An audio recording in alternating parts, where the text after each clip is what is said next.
The Great Hall of the Galactic Assembly was the largest building in known space. It floated in orbit around Prime, a station so massive that it had its own weather systems inside.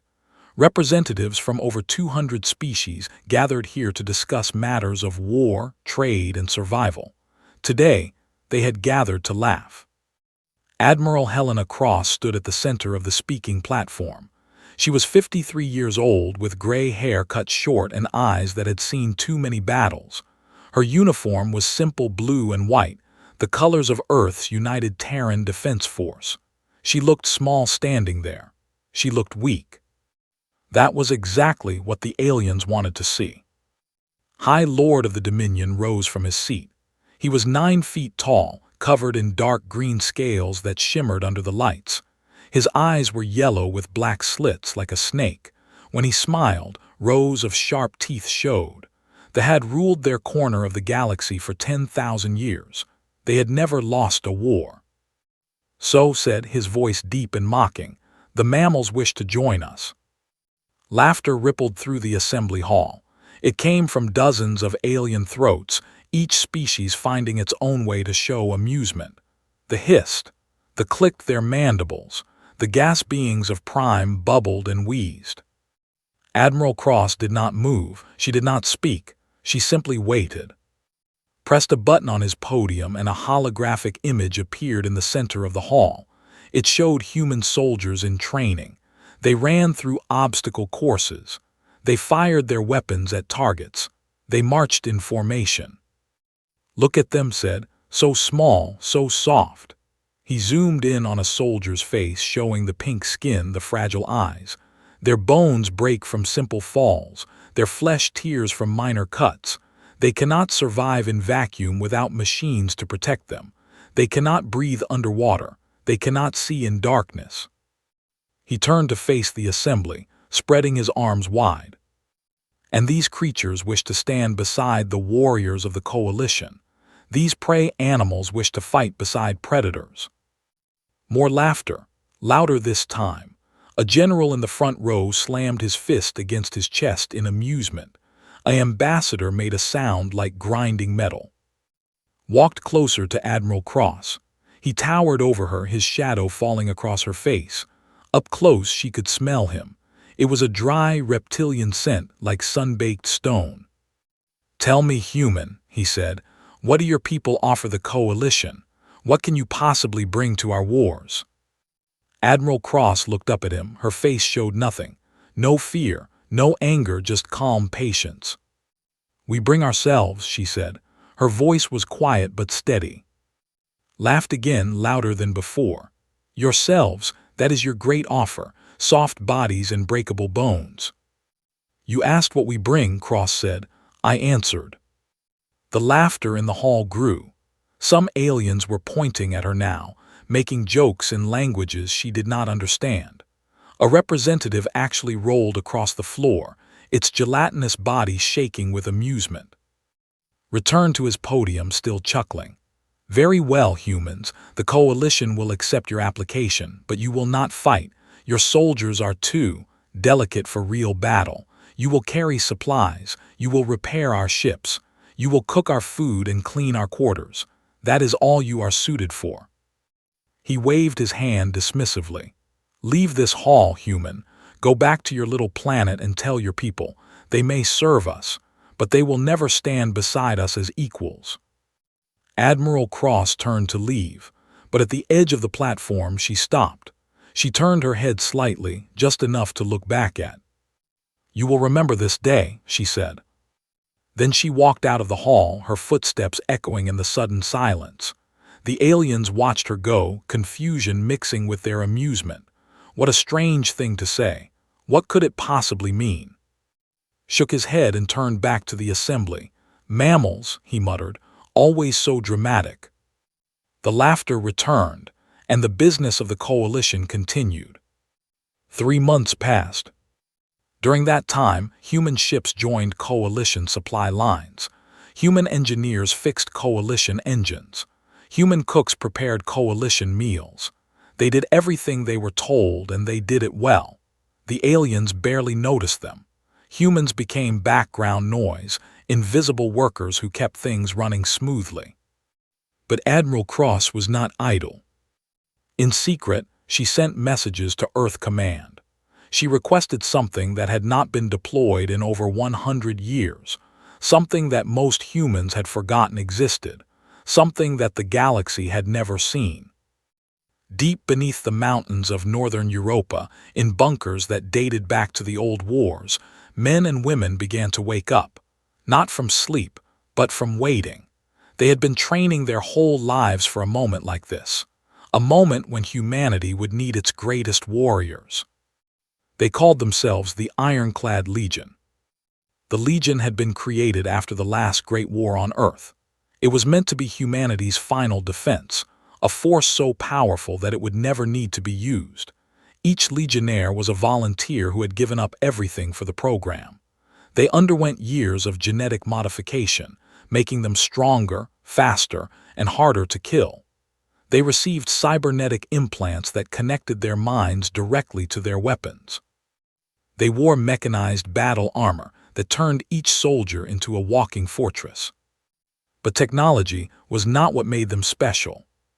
What made them special was what they believed. The Legion lived by a single code: no one gets left behind, not one civilian, not one wounded soldier, not one body. If you wore the iron, you fought until everyone was safe or until you were dead. There was no retreat. There was no surrender. There was only the mission. Admiral Cross had known about the Legion her whole career. She had visited their bunkers once when she was a young captain. She had seen them train. She had seen the fire in their eyes. And she had known, even then, that one day the galaxy would see it too. She just had to wait for the right moment. That moment was coming. She could feel it in her bones. Somewhere out there in the darkness between stars, something was moving, something hungry, something that would give humanity the chance to show the galaxy what they really were. Admiral Cross sat in her quarters aboard the carrier Prometheus, looking out at the stars. She thought about laughter. She thought about the mockery in the assembly hall. She smiled. "Remember this day," she whispered to herself. "You will remember." And somewhere in the void, the swarm began its advance toward Coalition space. New was a beautiful world. It had blue oceans and green forests and mountains that touched the clouds. 20 years ago, humans had landed here and built a new home. Now 2.3 million people lived on the planet. They were farmers and teachers and shopkeepers. They were families with children. They were old people who had come here to retire in peace. They had no idea what was coming. Governor James stood on the balcony of his office in the capital city of Horizon. He was drinking his morning coffee and watching the sunrise. The sky was orange and pink, and birds were singing in the trees below. It was going to be a good day. Then his communicator beeped. "Governor," said his assistant's voice, shaking with fear, "you need to see this." Hurried to the command center. The screens on the wall showed satellite images of space above the planet. At first, he did not understand what he was seeing. There were black shapes moving against the stars. Thousands of them. Millions of them. "What is that?" he asked. "The swarm," his defense minister said. Her face was white. "They're real, they're here." Had heard stories about the swarm. Everyone had. They were a hive-mind species, billions of creatures controlled by a single intelligence. They did not negotiate. They did not trade. They did not take prisoners. They simply consumed. Every planet they touched became dead rock and empty oceans. The Coalition had been fighting them on the far edge of space. They were supposed to be contained. They were not supposed to be here. "How long do we have?" asked. 6 hours until they reach orbit, maybe 8 until they land. "Grab the communicator. Get me Coalition command, now." The response came 30 minutes later. It was not what he hoped for. Coalition forces were 12 days away. The fleet, the closest major force, could not arrive any faster. Other species refused to engage the swarm in open battle. The casualty projections were too high. The risk was too great. The message from Coalition Command was clear: evacuate essential personnel and abandon the planet. Governor stared at the message for a long time. Essential personnel. That meant government officials. That meant scientists with important research. That meant people who mattered to the coalition. It did not mean the 2.3 million farmers and teachers and families who called new home. No, said quietly, no, I won't do it. He sent a message to the only people he thought might help, the humans. Admiral Helena Cross received the message aboard the Prometheus. She read it 3 times. Then she called her command staff together. New is under attack, she said. The swarm. Coalition says the planet is lost. They want us to retreat and preserve our assets. Her officers looked at each other. They knew what that meant, running away, leaving millions of their own people to die. What are your orders, Admiral? Asked Captain. Cross was quiet for a moment. She thought about the assembly hall. She thought about laughter. She thought about all the times she had been told that humans were too weak, too soft, too fragile to matter. Contact Earth Command, she said. Tell them it's time. Tell them to wake the Legion. The message traveled across space at faster-than-light speeds. It reached Earth in seconds. It went straight to the deepest bunker in northern Europa. Colonel Stone was eating breakfast when the alarm sounded. He was 51 years old, but he looked much younger because of his genetic modifications. His body was covered in scars from training accidents and combat exercises. His eyes were gray and hard, like steel. He had been waiting for this alarm his entire life. All Legionnaires to deployment stations, he announced over the base intercom. This is not a drill. I repeat, this is not a drill. 10,000 men and women began to move. They had trained for this moment for years. Some of them had trained for decades. They knew exactly what to do. The armory doors opened. Inside, row after row of mechanized battle armor stood waiting. Each suit was 12 feet tall, made of tungsten carbide alloy powered by a microfusion reactor. They had names painted on their chests: Iron Wolf, Thunder Child, Last Stand. Each name told a story. Stone's armor was called Old Fury. It had been his father's before him. The Legionnaires climbed into their suits. Neural interfaces connected to their minds. Systems powered up. Weapons locked into place. In minutes, 10,000 ordinary humans became 10,000 walking war machines. The transport carrier Prometheus had been modified for this purpose. Its cargo bays were designed to hold the Legion's drop pods. It was the largest ship humanity had ever built, and today it would earn its name. In Greek mythology, Prometheus was the titan who stole fire from the gods and gave it to humanity. Today, the Prometheus would bring a different kind of fire. As the ship broke orbit and accelerated toward New, Colonel Stone recorded a message. He sent it on all frequencies, knowing that everyone would hear it. The humans on the planet, the swarm descending from space, the coalition forces watching from far away. This is Colonel Stone of the Terran Ironclad Legion, he said. His voice was calm and steady. To the people of New, hold your positions. Help is coming. We will not abandon you. He paused, then added, to the swarm, you have chosen the wrong planet. Turn back now or face the consequences. Across coalition space, aliens heard this message and laughed. One human ship against millions of swarm creatures. It was suicide. It was madness. Governor heard the message from his bunker beneath the Capitol. He had tears in his eyes. They're coming, he whispered. They're actually coming. Above the planet, the first swarm landing pods began to fall. They looked like black rain, covering the sky from horizon to horizon. The ground shook as they hit. Creatures poured out, chittering and screaming. They had too many legs and too many teeth. Their claws could cut through steel. Their acid could melt concrete. The militia of New fired their weapons and died bravely. But there were too many enemies. The defensive lines fell, one by one. The swarm pushed toward the cities where the civilians were hiding. And then, just when all seemed lost, new shapes appeared in the sky. Drop pods, falling like meteors, burning through the atmosphere with trails of fire behind them. The Ironclad Legion had arrived. The drop pods hit the ground like thunder. Each one buried itself 10 feet into the soil before the doors exploded outward.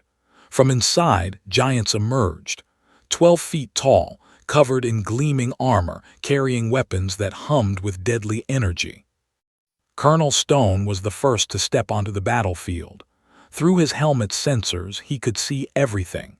The burning buildings, the scattered bodies of the militia, the endless waves of swarm creatures pouring through the streets.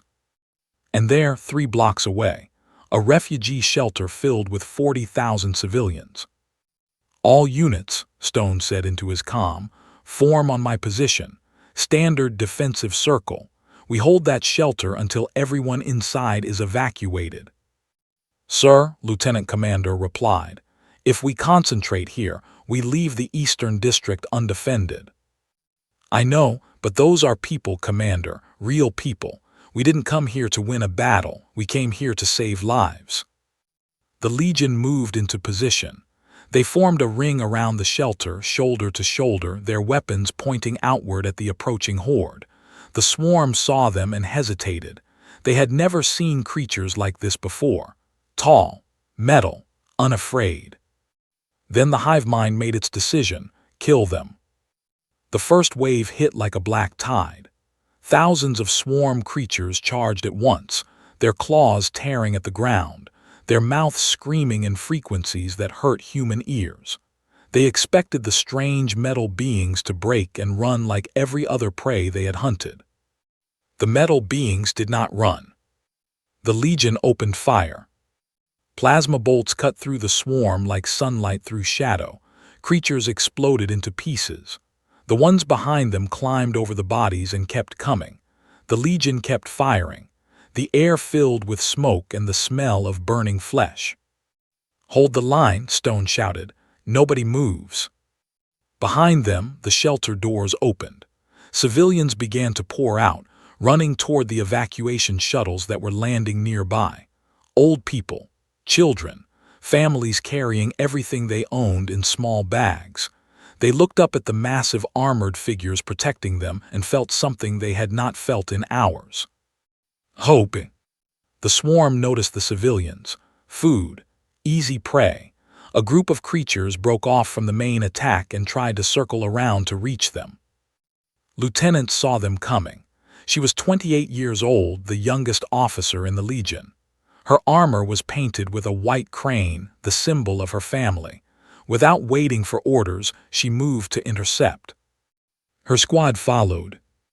They hit the flanking creatures hard. His battle frame tore through the first wave with mechanical fists and plasma fire. But there were so many, too many. Acid splashed against her armor, eating through the outer layer. A claw found a weak point in her leg joint. Her armor crumpled, she fell. "Lieutenant," her sergeant screamed. Did not answer. She propped herself up against a broken wall, her useless legs sparking beneath her. The swarm smelled weakness. They surged toward her. She started shooting. One by one, the creatures fell. When her main gun overheated, she used her secondary weapons. When those ran dry, she used her armor's emergency defenses. Electricity, fire, shrapnel bursts, everything. The evacuation shuttles lifted off behind her, 4,000 civilians safe. Smiled inside her helmet. Her reactor was failing. Red warnings flashed across her display. She had maybe 30 seconds before total system failure. She opened her comm channel to Colonel Stone. "Sir," she said, "permission to go loud." Stone understood immediately. His voice was thick when he replied. "Permission granted, Lieutenant. It has been an honor." "The honor was mine, sir. Out." She overrode her reactor's safety limits. The fusion core went critical. For one brief moment, she became a star. The explosion killed over 1,000 swarm creatures. It created a crater 50 meters wide. It gave the eastern evacuation route the time it needed to stay clear. The Legion called its light. She was the first to fall. She was not the last. For 19 hours, the Ironclad Legion held that line. They did not sleep. They did not eat. They did not stop fighting. When their ammunition ran low, they called for resupply drops. When their armor was damaged, they kept fighting anyway. When legionnaires fell, they picked up their weapons and kept going. Sergeant's armor was nearly destroyed in the 8th hour. Acid had eaten through most of his left arm assembly. His targeting systems were offline. He could barely see through his cracked helmet display. He heard crying from a collapsed building nearby. 2 children trapped under rubble, their parents dead beside them. Should have called for support. He should have waited for backup. Protocol said he needed to maintain defensive position. He left his position. He dug through the rubble with his one working arm. The children screamed when they saw him, thinking he was another monster.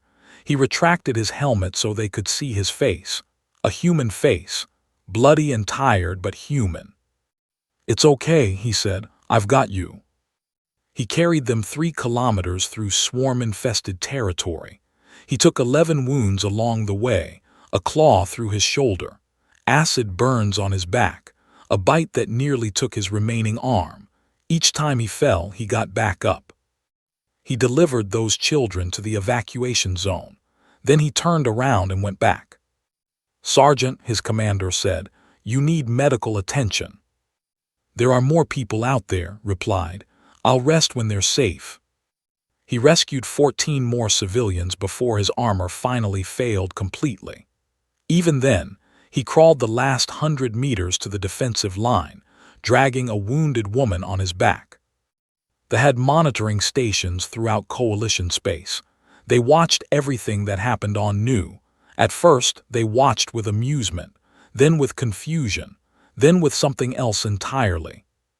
High Lord sat in his command chair, unable to look away from the screens. "This is impossible," he said. "They should have retreated hours ago. They should all be dead." His tactical advisor shook his head. "They refuse to follow logical patterns, High Lord. Every time we project their defeat, they adapt. They sacrifice themselves to protect the weak ones. They throw away their lives for strangers." Watched a legionnaire charge into a group of swarm creatures to save a single wounded militiaman. The legionnaire killed dozens of enemies before falling. The militiaman was carried to safety by another armored figure. "Why?" asked quietly. "Why do they do this?" His advisor had no answer. As the 19th hour ended, the last evacuation shuttle lifted off from New's capital. The shelter was empty. Every single civilian had been saved. Colonel Stone stood in the ruins, his armor indented. Around him, the surviving legionnaires reformed their line. They were battered. They were exhausted. They had lost over 2,000 soldiers in 19 hours. But they had held. The swarm still surrounded them. Millions of creatures waiting in the darkness, studying these strange beings who refused to die. Stone raised his weapon and pointed it at the horde. "That was defense," he said over his external speakers. "Now we go on offense." The Legion began to advance. The swarm had conquered 17 worlds. They had consumed billions of living creatures. Their hive mind had evolved over millions of years to become the perfect predator. They understood fear. They understood hunger. They understood the simple mathematics of survival. They did not understand humans. Every species the swarm had encountered followed the same pattern. When threatened, they ran. When cornered, they surrendered. When their numbers grew too small, they accepted death. This was natural. This was logical. This was how prey behaved. But these metal creatures did not run. They did not surrender. And when their numbers grew small, they became more dangerous, not less. On the morning of the second day, the Ironclad Legion began its counterattack. Colonel Stone split his remaining forces into strike teams. Each team had a simple mission: push the swarm back, block by block, street by street, building by building. They would take back every inch of new or die trying. The swarm responded by concentrating their forces. If the metal creatures would not run, then they would be overwhelmed by sheer numbers. 10,000 against millions. The mathematics were clear. The mathematics were wrong. Strike Team Alpha hit the Eastern District at dawn. They were outnumbered 100-1. They did not care. Their leader, Captain Sarah, daughter of the governor, had volunteered for the most dangerous assignment. "For my father's planet," she said as she led the charge. Her team cut through the swarm like a blade through water. Their weapons never stopped firing. Their armor never stopped moving. When one legionnaire fell, the others closed the gap and kept fighting. They did not mourn their dead. They did not count their losses. They only moved forward. By noon, the Eastern District was clear. Strike Team Beta secured the industrial zone. Strike Team Gamma took back the spaceport. Strike Team Delta rescued thousands of survivors from the underground shelters. Each team lost soldiers. Each team completed its mission. On the third day, Colonel Stone sent a message across all coalition channels. His voice was tired but strong. "They want to know why we don't retreat. Tell them this. Humans don't do math when our people are dying. We do fury." The message spread across the galaxy. Alien species watched it in their command centers and living rooms. They did not know what to make of it. Fury. What did that mean? How could anger overcome superior numbers? The High Command held an emergency meeting. High Lord sat at the head of the table, his yellow eyes fixed on the holographic display showing the battle for Nu. "This should not be happening," General said. "The humans have lost 40% of their forces. Any logical species would have retreated by now." "They are not logical," another general replied. "They are insane." Said nothing. He was watching a recording from the fourth day of battle. On the screen, a human legionnaire named Corporal David was holding a position alone. His squad had been wiped out. His ammunition was nearly gone. 100 swarm creatures surrounded him. He could have called for extraction. He could have tried to escape. Instead, he planted his feet and kept shooting. When his gun ran empty, he used his armor's built-in blade. When the blade broke, he used his mechanical fists.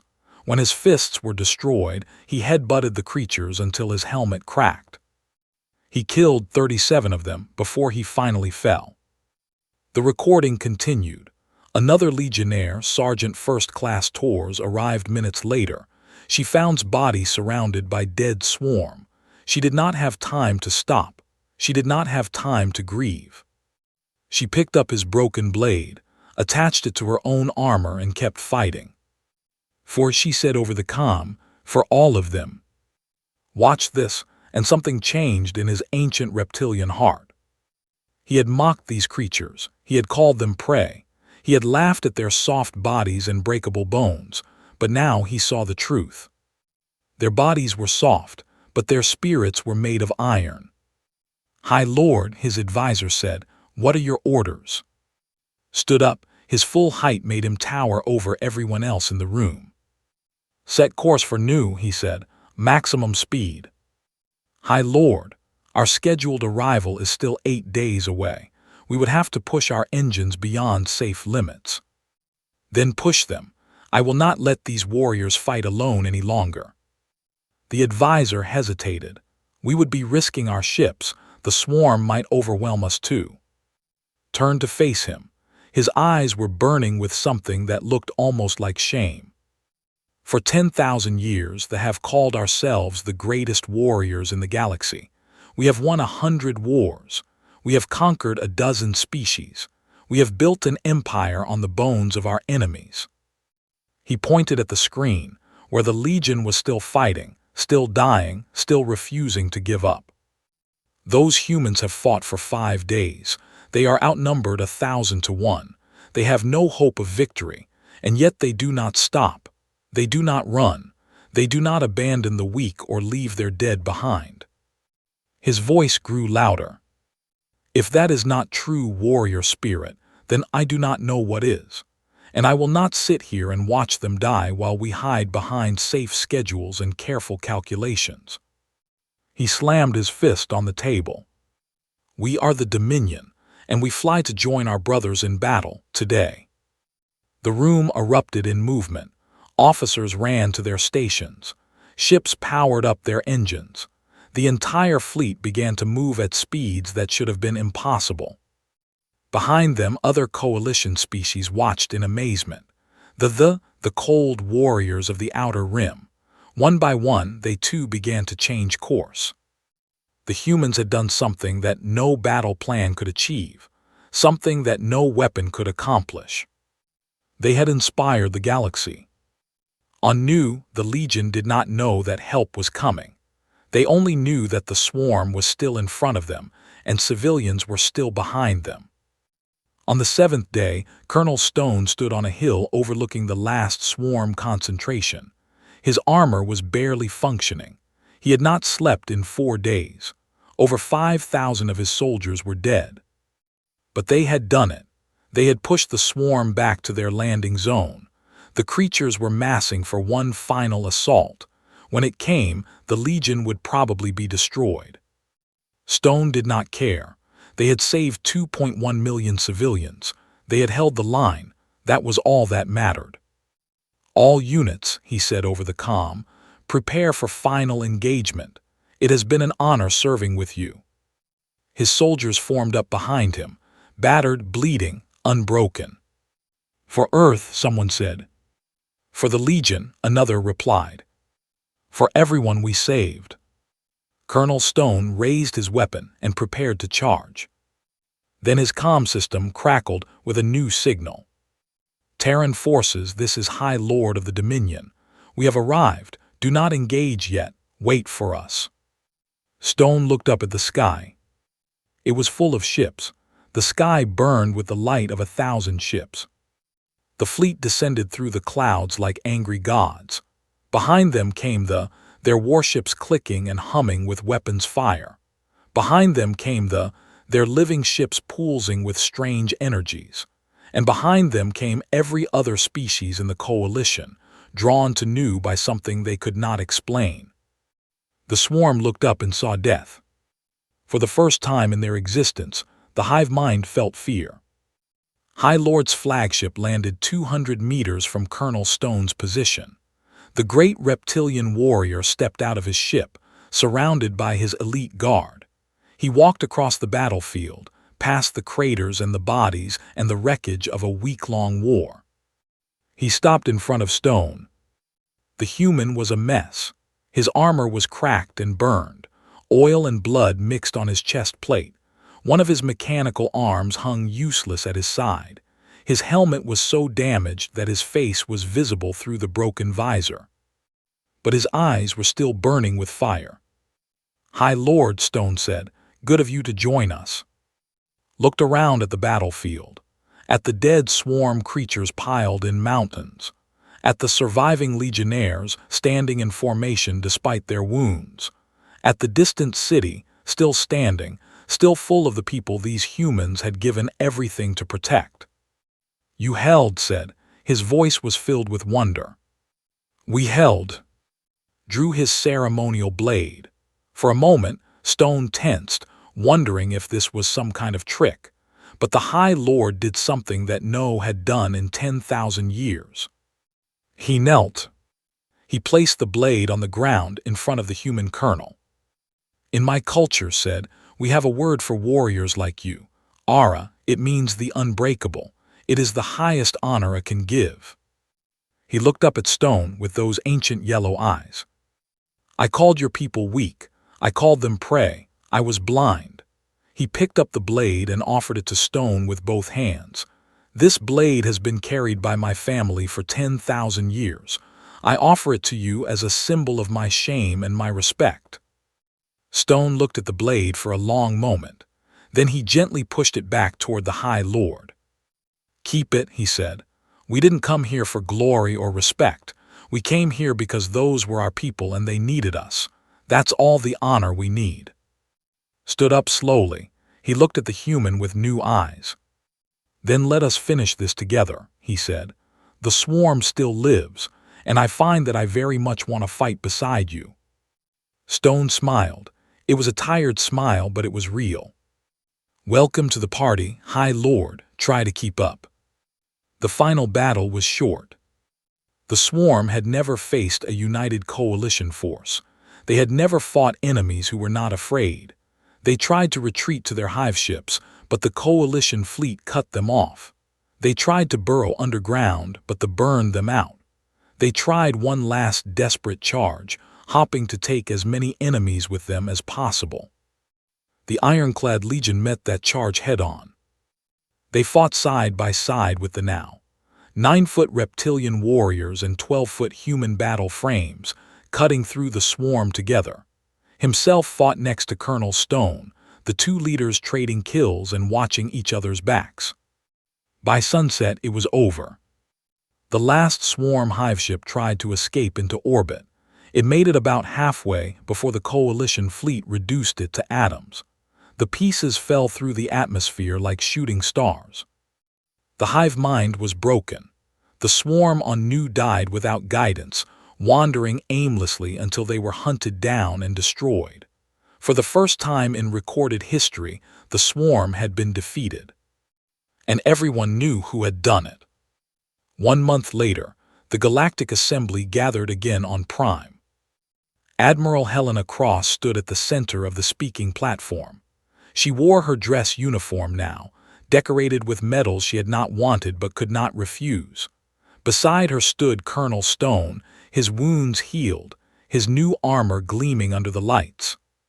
High Lord approached the podium, the same podium where he had mocked humanity just a few months ago, the same hall that had echoed with laughter at the idea of humans being warriors. No one was laughing now. "I asked to speak today," said, "because I owe a debt, not just to the humans, to everyone in this assembly." He turned to face the gathered representatives. "For 10,000 years they have believed ourselves to be the greatest warriors in the galaxy. We have looked down on other species. We have mocked their weakness and scorned their softness." He paused. "We were wrong." He gestured toward Admiral Cross and Colonel Stone. "These humans taught us something we had forgotten. True strength is not about claws or scales or armor. True strength is about what you are willing to sacrifice for others. True strength is about standing when all others flee. True strength is about never, ever leaving your people behind." His voice grew louder, filling the great hall. The Ironclad Legion faced impossible odds. They lost more than half their number, and yet they did not break. They did not run. They held the line until the very end, not for glory or conquest, but because innocent people needed them. He turned to face Admiral Cross directly. "You asked me to remember the day I mocked your people. I remember it. I will remember it for the rest of my life. And I will spend that life making sure the galaxy never forgets what your soldiers did on New." Admiral Cross stepped forward. Her face was calm, just as it had been on that day months ago when everyone had laughed at her. "High Lord," she said, "humanity did not come to the stars to prove ourselves to anyone. We came because we are explorers, because we are curious, because we believe that the universe is better when people work together." She looked around the assembly hall. "But we also came with a promise that we have kept for thousands of years, through every war and every crisis and every dark moment in our history. That promise is simple: we take care of our own, we protect the weak, we stand up to bullies, and we never ever give up." She smiled. It was the same smile she had worn when she walked out of this hall after being mocked. "Now you know what humans are. We are small, we are soft, we are fragile, and we are absolutely, completely, utterly unstoppable when someone threatens the people we love." The hall was silent for a long moment. Then began to clap. His clawed hands struck together in the gesture of respect. Other delegates joined in, each species showing appreciation in their own way. The clicked, the hummed. The cold warriors of the outer rim stamped their feet in rhythm. The sound grew and grew until it shook the walls of the great hall. Admiral Cross turned to Colonel Stone. "How does it feel," she asked quietly, "to have the whole galaxy cheering for us?" Stone shrugged. His face was unreadable. "It feels fine, I guess. But honestly, Admiral, I'd trade all this applause for the 5,000 soldiers we lost on New." Cross nodded. She understood. "Then let's make sure their sacrifice meant something. Let's build a coalition that's worth fighting for. A galaxy where no one has to stand alone." Stone looked out at the cheering aliens, at the species who had mocked humanity and were now honoring them, at the future that his soldiers had died to create. "For the fallen," he said quietly. "For the fallen," Cross agreed, "and for everyone they saved." Back on New, the people were already building a memorial. It was made of iron, because iron was strong and enduring and unbreakable. On it were carved the names of every legionnaire who had given their life in the battle. Beneath the names was a single line, the motto of the Ironclad Legion. "We held the line, we always will." And across the galaxy, in military academies and training grounds and quiet moments of reflection, other species began to teach their young ones about the humans, about the soft, fragile, impossible creatures who had taught the universe what true courage looked like. They told stories about Lieutenant's Light and Sergeant's walk through hell and Colonel Stone's final stand. They talked about what it meant to fight not for glory or conquest, but for the people behind you. And they added a new word to their vocabularies, a human word, a word that meant refusing to give up no matter how bad things got. The word was hope. The Ironclad Legion had given the galaxy hope. And that was worth more than any victory.